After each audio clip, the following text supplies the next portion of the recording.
Olá, Olá, olá. Oi, oi, gente. bom Bom dia. dia. Bem-vinda a mais uma live, certo? E qual seria o tema da live hoje? Seria sobre o Dia Nacional do Surdo, certo? As conquistas e os desafios. Então, vocês conhecem a história, não? Então aqui você vai ter a oportunidade de conhecer de forma mais detalhada, certo? Eu sou a professora Bruna, esse é o meu sinal. Eu sou daqui da escola ETEPAC, certo? Do curso de Tradução e Interpretação em Língua de Sinais à Distância, certo? E é um prazer ter esse palestrante especial, certo? Em homenagem ao Dia Nacional do Surdo. Então, por favor, não se desgrude da telinha, não perca! Obrigado, eu fico muito satisfeito e feliz por esse convite. Gente, aproveitem, viu? Por favor, um super beijo, beijo e boa palestra. Ótimo, Tchau, valeu, tchau. obrigado. Então, vou apresentar o tema e vou me apresentar. Bom, este é o meu sinal. Eu me chamo Cristiano Monteiro. Sou professor do curso de Letras Libras aqui na Universidade Federal de Pernambuco. Bom, também tenho outras experiências atreladas como ator de teatro e outras representações artísticas. Também sou coordenador administrativo do festival chamado o Festival de Literatura e Cultura Surda, da Comissão Artística. Também participo do Slam das Mãos. São várias experiências que estão atreladas a mim e culminou num dia importante, né? O Dia Nacional do Surdo, e fico muito satisfeito com isso. Então, o tema da palestra são essas lutas, né? Que culminou esses desafios e conquistas. Bom, eu quero apresentar esse slide aqui para você. A gente pode ver aqui o decreto 5626/05. Esse decreto, ele regulamenta a lei 10.436 do dia 24 de abril do ano de 2002. Bom, é um marco muito, muito histórico para a comunidade surda na língua de sinais, né? Que depois dessa lei foram difundidas, foram surgindo outras oportunidades, abrindo portas no país, né? O reconhecimento da comunicação, de expressões de forma legal, né? E das pessoas surdas de usarem a língua de sinais no âmbito nacional. Mas ficou somente pela lei? Não, a gente também tem um decreto 5626/05, em que ele fala das obrigações, né, de ter tradutor e intérprete de Libras em outros setores, por exemplo, hospital, na delegacia, em escolas, no âmbito jurídico e diversos setores como esses. Ter esse profissional de acessibilidade da língua de sinais. Também dentro da educação bilíngue e da inclusão, de educação inclusiva. É importante ter um intérprete nesses setores. E ter o respeito da lei, a obrigação que ela faz, e é de extrema importância para a comunidade surda. Mas não é só por uma pessoa, é uma comunidade, é um povo no nacional. Então, graças a essa lei que tivemos muitas conquistas, mas não acabou por aí, né? Tivemos a lei, temos o dia, mas a luta ela é diária, ela persiste e precisamos continuar ano após ano junto à comunidade surda. Nessa lâmina, queria apresentar para vocês, no ano de 1857, foi fundada esse instituto, que se chama INES. Ele fica no Rio de Janeiro. Mas antes de 1857, em 1855, veio um homem para cá, com seu sinal esse, se chama UE, e teve o contato antigamente com Dom Pedro II. Dom Pedro II, ele tinha visto crianças surdas e viu que não tinha como fazer a educação para essas crianças. E aí ele fez uma carta de solicitação naquele molde de rolo e encaminhou para outro país, que era a França, em Paris, na sua capital. E lá tinha uma escola de surdos, esse é o sinal da escola de surdos, né? Que era uma referência mundial. Então, o professor lá observou, ao ler aquela carta de convite, foi encaminhada pela escola, o professor Uê. E quando ele chegou no país, ele se encantou com a natureza, as belezas naturais daqui. E aí, em 1855, ao encontrar com Dom Pedro II, se cumprimentaram e conversaram e discutiram como seria uma educação para as crianças surdas. E então, o Uê propôs a fazer uma escola, né, para que tenham essa educação. Então, se tornou referência de surdos de outros lugares, foram estudar lá. Essa escola ela tem vários tipos de modalidade de ensino lá. Na França, por exemplo, a língua de sinais francesas teve essa influência da língua de sinais francesas e aí foi sendo difundida, foi sendo tendo uma aprendizagem. Depois de alguns anos, o Uê, que foi diretor, inclusive, do primeiro diretor do INES, Dom Pedro, depois de integrar, o Uê, depois de entregar a faixa, né, teve que voltar, mas a língua de sinais continuou sendo difundida e aí sofreu algumas adaptações de sinalização, com um pouco de diferença da língua de sinais francesas, a qual ela tinha primeiras referências. E aí sofreu essas influências por causa da língua nativa do país, a língua oral, que no caso era a língua portuguesa. Então, vocês como podem perceber, a língua de sinais, durante o tempo, foi sofrendo algumas mudanças. E existem esses dois conceitos aqui. Ensino para famílias e comunidades e aquisição da Libras. Ao ver esses dois conceitos, a gente pode refletir que é de extrema importância, porque a língua de sinais ela foi sofrendo algumas modificações. Mas a aquisição da língua de sinais, a aquisição da Libras, nas escolas, na educação da língua de sinais, há um tempo atrás, tinha a questão da oralização, e junto com a língua de sinais. Então, seria a comunicação total. A educação, com foco no ensino, para ensinar os pais, a ensinar as famílias e as crianças surdas a sinalização. Mas, assim, por exemplo, se a gente tem um ouvinte que nasce em famílias ouvintes, um surdo que nasce em família ouvinte. E aí, assim, a família vai procurar um médico. E aí, ao procurar um médico, o médico diagnostica, assim, ele é surdo, e aí ele vai ter que aprender a oralizar, a falar com a boca, vamos dizer assim.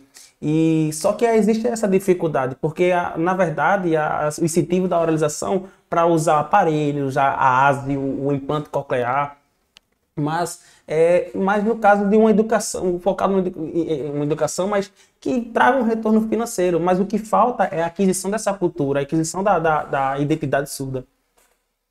A sociedade ela precisa ter essas informações junto à língua de sinais. É importante ter esse conhecimento simultâneo com os outros conceitos. Incentivar, se for precisar, a oralização, mas também incentivar o uso da língua de sinais. Né? Que ao crescer, ele crescer com sua subjetividade, identidade e sua cultura.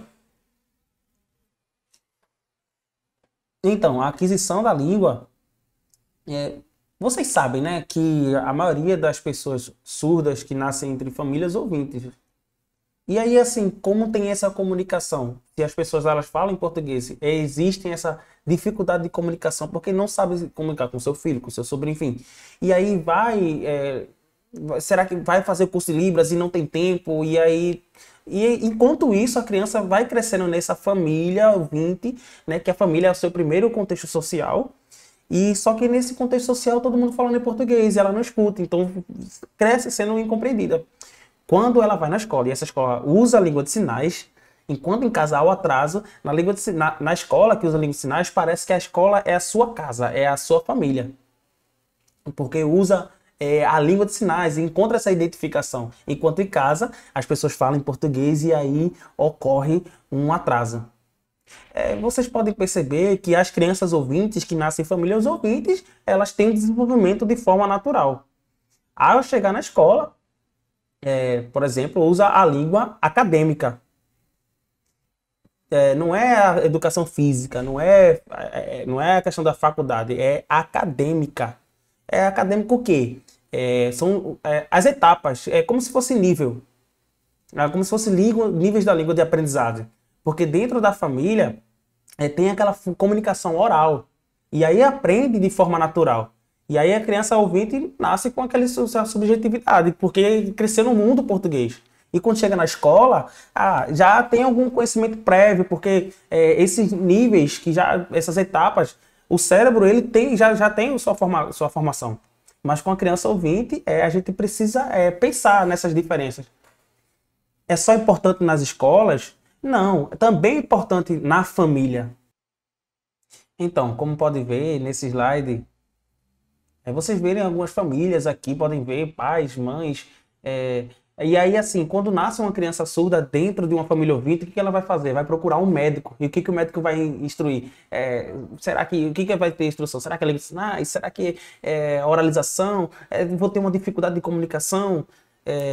Dentro da família tem essa comunicação oral e a criança ela cresce nesse mundo oral visualizando sem compreensão, e aí quando chega na escola ela tem um encanto porque ela encontra pessoas que também fazem uso da língua de sinais e sente prazer nesse contexto. Dentro de casa, infelizmente, pela falta de comunicação existe um atraso. Por exemplo, vocês podem perceber que crianças ouvintes, quando nascem em famílias ouvintes, ela cresce em desenvolvimento de forma natural pela identificação da língua. Pense como isso é importante. Vocês têm que pensar o quanto é importante de sentir como é. É meu filho, por exemplo, é meu filho, nasceu surdo, é meu filho. É questão de amor, empatia e incentivar essas questões de contato. Não é só contato apenas na escola, é importante também que tenha esse contato familiar, assim como as crianças ouvintes também têm. E porque a família é o primeiro contato social da criança, a primeira integração da criança. Por exemplo, esses costumes de educação, de banho, como escova os dentes, como forrar a cama, essa forma de sinalização, brincadeiras, alguns contos, algumas histórias, né?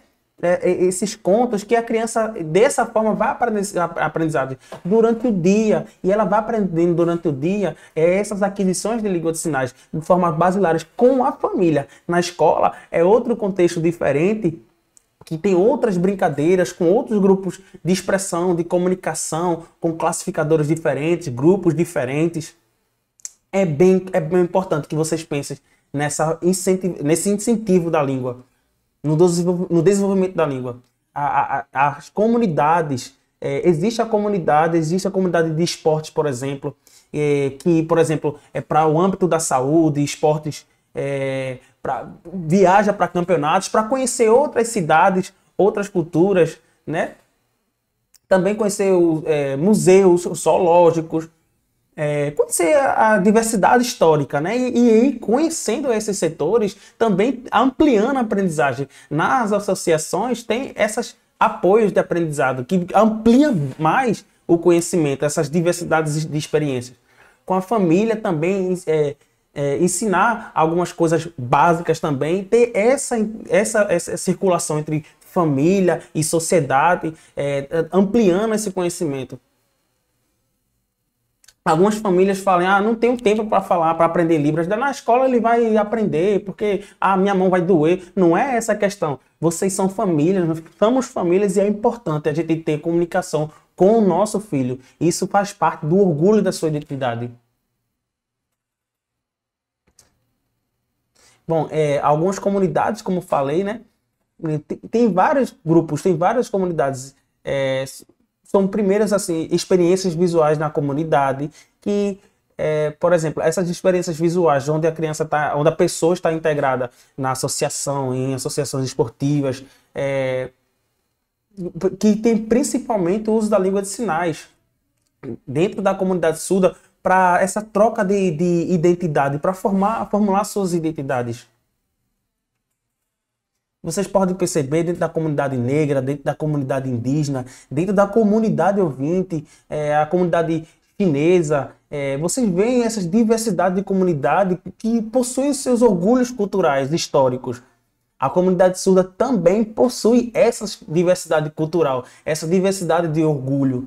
Vocês podem ver os movimentos sociais nas passeatas e diversos tipos de movimentos sociais.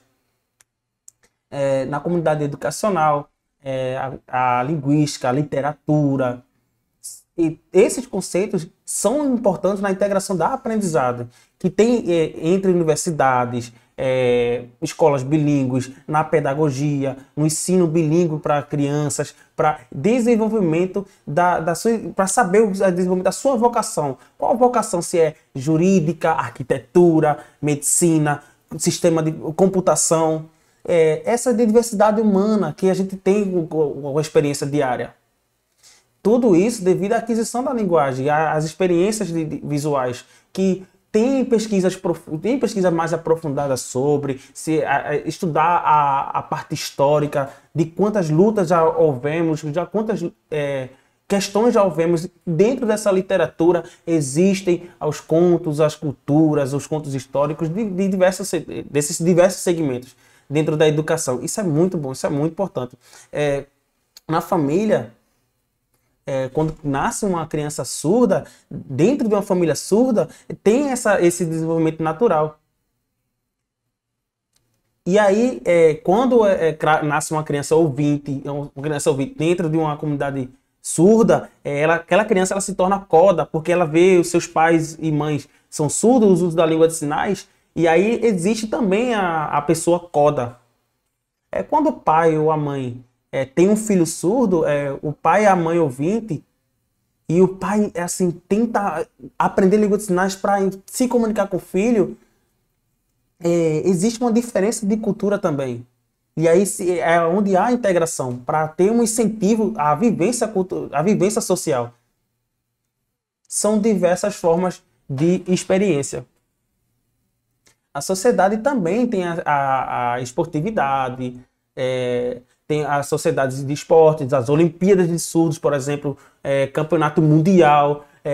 O surdo ele pode estar presente dentro desses esportes, dentro das profissões também. Tem competições que dão medalha também, dão prêmio. Faz parte da cultura social, né? Artes visuais, por exemplo. Dentro das artes visuais temos dança, temos outras formas de cultura como pintura, cinema e outras formas artísticas também. Política, por exemplo. Deputado, senador, presidente, esse contexto social, a demanda maior é de ouvintes, mas assim, vocês veem que falta intérprete de Libras, e é importante porque é direito humano da comunicação. E aí existe essa falta de acessibilidade, então existe um impasse de conhecimento também.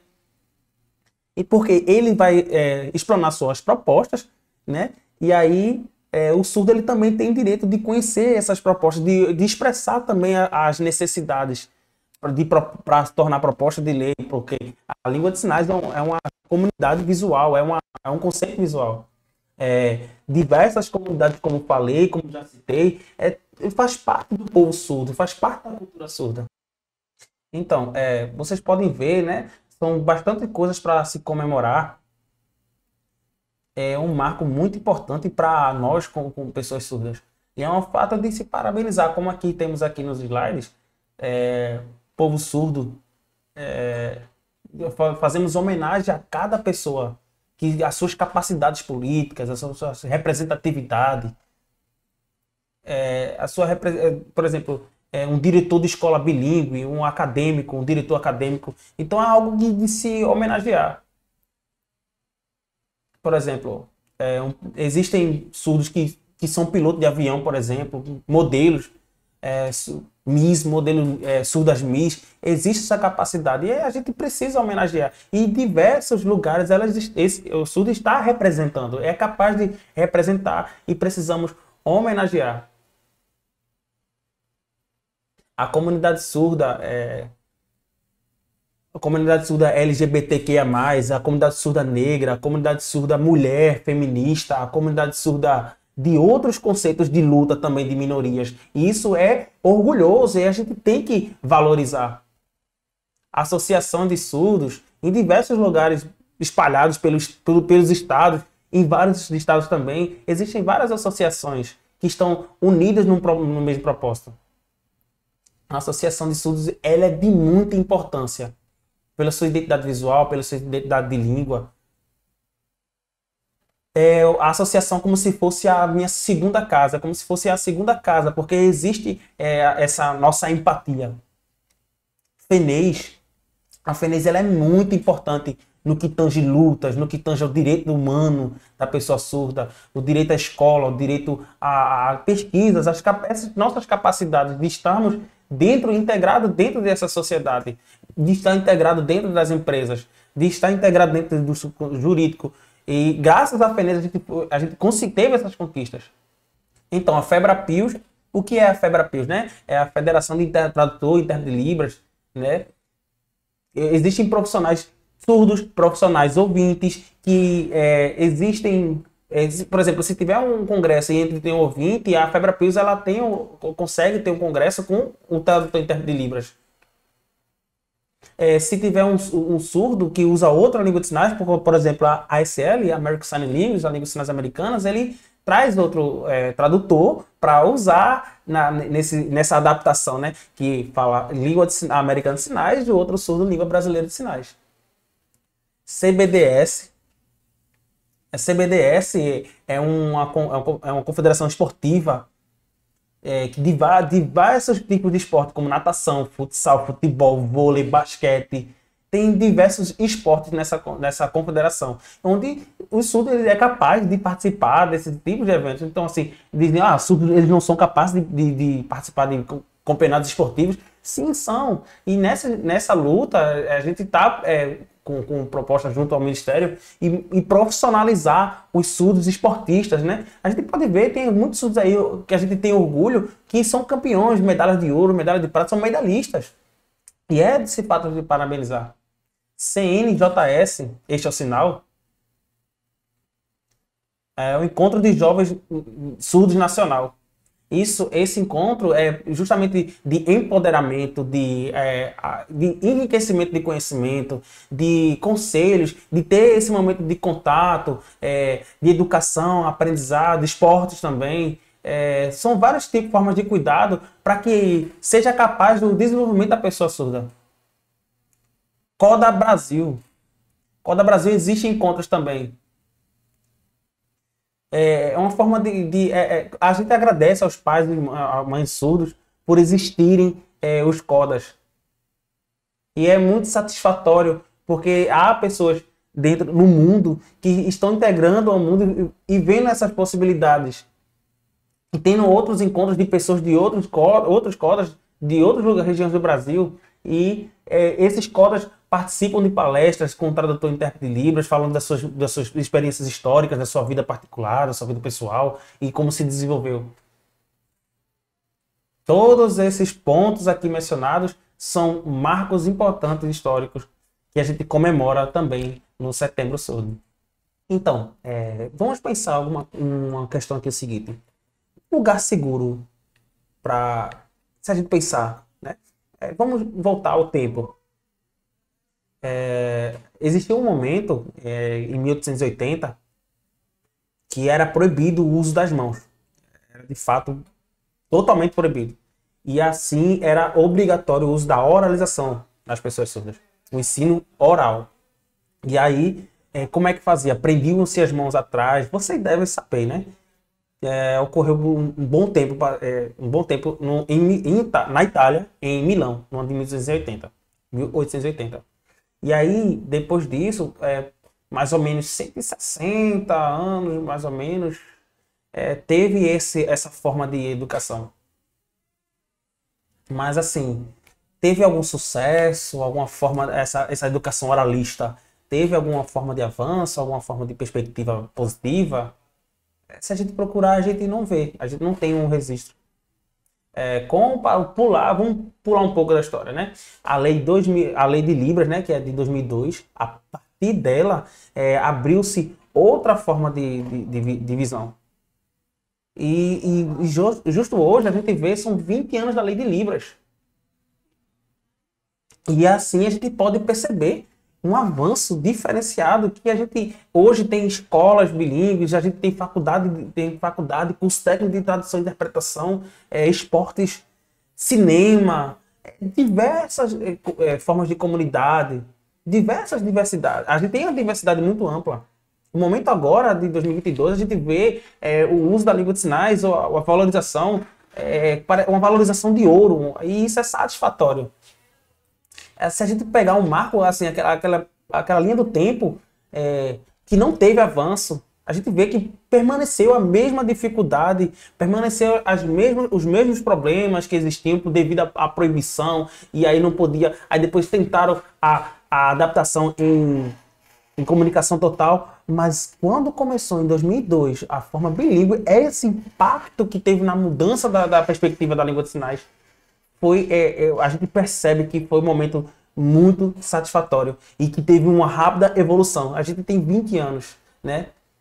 E com isso, diversas comunidades também, como LGBTQIA+, indígena, negros, surdos, racial, são vários fatores, são vários setores, são vários segmentos que todos eles têm suas lutas e suas conquistas. E a gente percebe que o principal é a seguridade da língua de sinais, né? Por exemplo, a minha forma de luta é usando a língua de sinais, é a minha forma de ter segurança. A gente percebe que há sucessos e avanços, né, nesse segmento. A gente vê que no Brasil vem se ampliando com esse segmento. Por exemplo, no curso de Letras Libras, tem curso de interpretação e tradução, curso técnico, cursos profissionalizantes, e isso vai se ampliando e várias pessoas ouvintes participando e aprendendo a língua de sinais. E a comunidade surda, você vê a expansão, você começa a observar. E as pessoas na faculdade, os surdos se formando em outros cursos além de Letras Libras, se formando em computação, pedagogia, tendo diferenciações em vocacionais.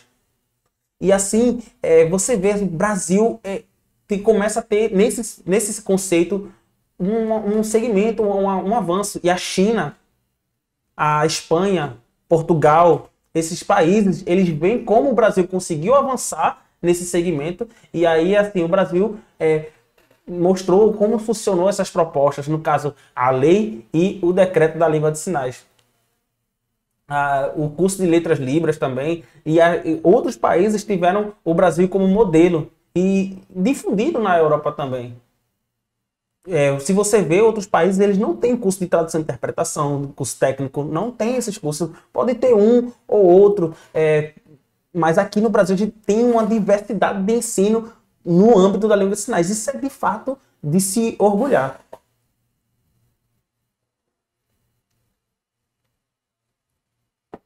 Então, você acha que assim, com todas essas conquistas, a gente acabou por aí? Temos a lei, temos decreto e as pautas e tudo mais, a gente parou por aí? Não, a gente não parou por aí. A gente vê que há pouco tempo atrás, temos curso de Letras Libras, temos curso de tradução e interpretação de intérprete de Libras, temos curso profissionalizante, Sunny Wright, escrita de sinais, temos curso para instrutores de língua de sinais, e tudo isso, ótimo. Mas a gente não para por aí, a gente continua tendo outras lutas. A gente lembra o tempo, assim, observar a história, a gente vê as lutas das pessoas mais adultas, mais velhas hoje, sabem como foi essa etapa da história, de bastante impasse, bastante dificuldade, porque faltava intérprete, o ensino era fraco, tinha que pedir um colega ouvinte para ajudar, e aí alguns colegas ouvintes tinham alguns colegas ouvintes tinham essa empatia. E aí, com o tempo, com o uso da língua de sinais, né, os surdos eles estavam para trás dos ouvintes, mas com o tempo da língua de sinais, com o mais uso, mais identificação, passaram-se a ficar à frente. Mas não é expulsando os ouvintes da luta, é junto com os ouvintes, por causa do uso da língua de sinais, existe a representatividade, existe essa luta. E com o uso da língua de sinais, a gente mostra quem é o surdo. Eu estou aqui, quem nós somos. Quando a gente chega a algum lugar, muitas pessoas se assustam, né? Quando a gente usa a língua de sinais, o que ele está falando? Eu não sei. Aí existe muita paciência, né? A gente vem com o ouvinte, tem essa interpretação, né? O ouvinte começa a traduzir tudo que o surdo vem falando, e as pessoas, poxa, você consegue ter essas lutas? Porque isso é direito, uma questão de direito humano, a acessibilidade. Explicar o que é acessibilidade nas políticas, no setor jurídico. O intérprete, ele está conosco, ele é ouvinte, está conosco acompanhando. Isso é um avanço. Isso significa empoderar o aprendizado político. Então, quando as pessoas pedem, assim, por exemplo, eu sou ouvinte, aí as pessoas me convidam para palestrar, né? Aí, assim, o tema é falar sobre experiências surdas, tá, aí ele vai lá. Aí o ouvinte vai lá e vai lá palestrar sobre essa experiência, né? E o tema é, tipo, vai sobre a pessoa surda e tal, mas dá para fazer isso? Não dá, né? Mas no caso, o que ele poderia fazer? Ao me convidar, dizer assim, não, convidar um surdo. Por quê? Porque o surdo, ele tem essa experiência, essa expertise, ela tem essa expertise, ele sente na pele o que é ser surdo. E ele que vai palestrar, por exemplo, um negro, um negro ouvinte. E aí o tema a palestra vai falar sobre branquitude, por exemplo. Aí tá, não, eu sou negro, vou lá e vou palestrar sobre branquitude. O negro, ele vai falar sobre branquitude? Não dá, né? Ele não tem essa experiência. O negro, ele vai ser convidado para falar sobre sua expertise enquanto uma pessoa negra. E aí ele convidar uma pessoa que sente na pele esse contexto. É a mesma coisa com as pessoas surdas. Isso é outra questão importante. Por exemplo, eu aqui, Cristiano, que fui convidada pela professora Bruna para falar sobre esse segmento da língua de sinais. E porque eu sinto na pele, eu sei a experiência surda, eu tenho esse empoderamento e poder empoderar as pessoas. Então, falar sobre língua de sinais é importante. E o ouvinte, ele pode sim falar sobre esses conceitos. Ele pode falar da língua Libras, ele pode falar sobre o bilinguismo, pode falar sobre linguística, pode falar como funciona a literatura surda. Mas o ouvinte falar sobre lutas da comunidade surda, fala o que é identidade surda e tal, não é para o surdo o ouvinte falar. Isso faz parte do surdo, porque o surdo ele sente na pele. E esse é o momento em que o surdo ele toma seu lugar de direito para falar sobre essas questões políticas, apresentar essas questões políticas. Então, no planeta Terra, imagine se não tivesse um planeta Terra que não tem pessoas, né? Vamos lá, planeta Terra, aí tem uma biodiversidade, água, rios, mares, a terra, a circulação do ar, essa biodiversidade. E aí surge um ouvinte que que se comunica de forma orofacial. Orofalante. E aí essa pessoa ouvinte ele se espalha pelo mundo e a gente não vê nenhum tipo de pessoa com deficiência. E no mundo apenas pessoas que usam a língua oral. Não há nenhum deficiência auditiva, uma pessoa surda, não há uma pessoa cega. Existem cegos ouvintes que falam de forma oral. Tem algumas deficiências ouvintes, pessoas com deficiência ouvinte, mas não há ninguém que use língua de sinais. Beleza, satisfatório, né? O mundo inteiro ouvinte.